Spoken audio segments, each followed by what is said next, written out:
来看这桥头地检署侦办高雄美浓大树地区头乌沙石啊偷盗废土的案件，11侦结起诉，隆重起诉106人。检方表示，讲所有偷污的面积加起来有2个大比乌棒球场遐尼大，不法所得可能超过3亿。其中前市议员助理赵丽君呢，因为涉嫌重大，初10一审桥头地方法院裁定继续羁押禁见。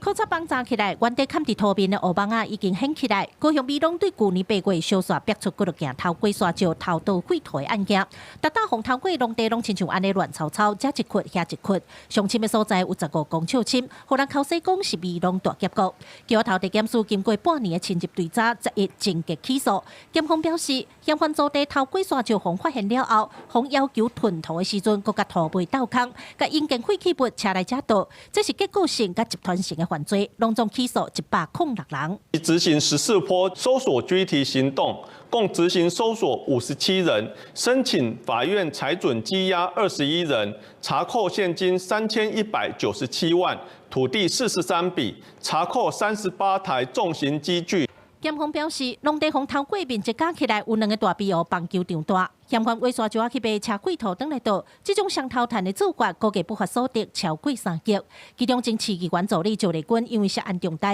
已经予法院裁定继续羁押禁见。虽然检方一捆头起诉上百人，不过看伫民众的眼内，大家较关心的也是土地当时会当归户原貌。因为我不知道会不会连接到我们的水源的问题啊，嘿啊，因为毕竟你挖那么大的一个坑啊。除裁处行为人各300万元罚款外，并主动移送地检署侦办，后续处理措施将依废清法第71条相关规定办理。环保局表示，后续会要求行为人必须爱甲乱倒的庄仔甲阿妈土遐引荐废弃物处理清气。市长陈其迈进前要强调，行为人若是无照做，就会强制执行查封财产。记者柯家族邱兆阳高雄场报道。